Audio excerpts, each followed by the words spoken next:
प्रयागराज में त्रिवेणी संगम पर अमृत स्नान के दौरान भगदड़ में तकरीबन 30 से 40 की मौत की खबर सामने आई है। कई लोगों के घायल होने की भी खबर है।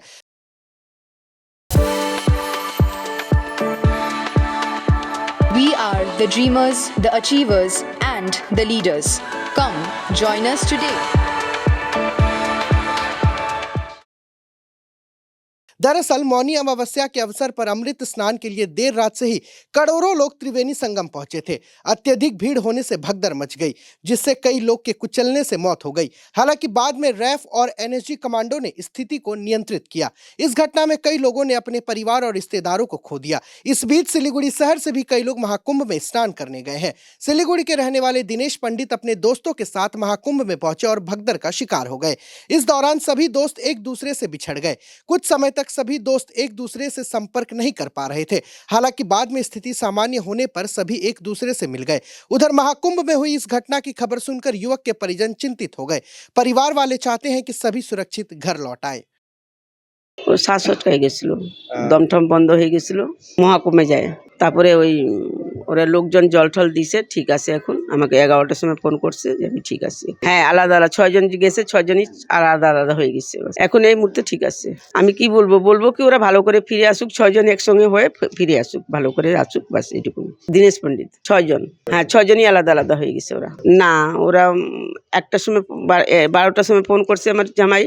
তখন বললো কি যে দাদা যোগাযোগ করতেছে, ওদের সঙ্গে ফোনে যোগাযোগ হয়েছে, এখন একসঙ্গে হয়ে যাবে। আজকে রওনা না দিলেও কালকে দিবে ওরা। তো ওই 11টার সময় কালকে থেকে ফোন ট্রাই করতেছি, লাগে না ফোন। তা আজকে ফোনও নিজেই ফোন করছে। শিলিগুড়ি অনেকেই মহাকুম্ভে গেছে এবং প্রতিদিনই যাচ্ছে। আমাদের সকালে একটা আমি খবর পাই যে 12 নম্বর ওয়ার্ডের আমাদের বিধান রোডের দীনেশ পণ্ডিত বাড়ি দীনেশ পণ্ডিত শ্বাসকষ্ট হয়েছে এবং দলছুট হয়ে গেছে। সঙ্গে সঙ্গে আমরা চেষ্টা করি ফোন করার, কিন্তু অনেক চেষ্টাতে ফোন পাচ্ছিলাম না। তো অনেক পরে হোয়াটসঅ্যাপে একটা ফোনে পাই।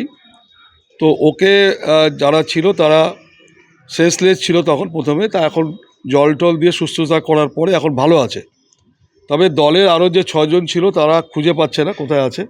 ওরা গাড়ি নিয়ে গেছিলো, ওর বাড়ির লোককেও বলেছে, কিন্তু ডিটেলসটা বাড়ির লোককে বলেনি, খালি বাড়ির লোককে জানিয়েছে ও ভালো আছে।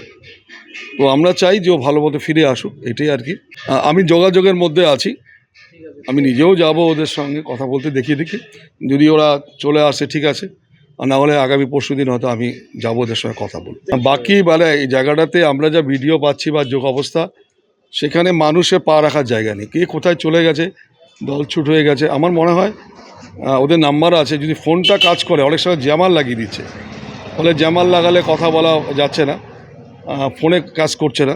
ফোন কাজ করলে আমার মনে হয় ওরা একসঙ্গে হয়ে যেতে পারবে, কারণ পার্কিংয়ে গাড়িটা ছিল একসঙ্গে। আমরা চাই একসঙ্গেই ফিরে আসুক। ওর মা খুব চিন্তিত, আমি ওর পরিবারের পাশে আছি, আমরা দেখে দিচ্ছি।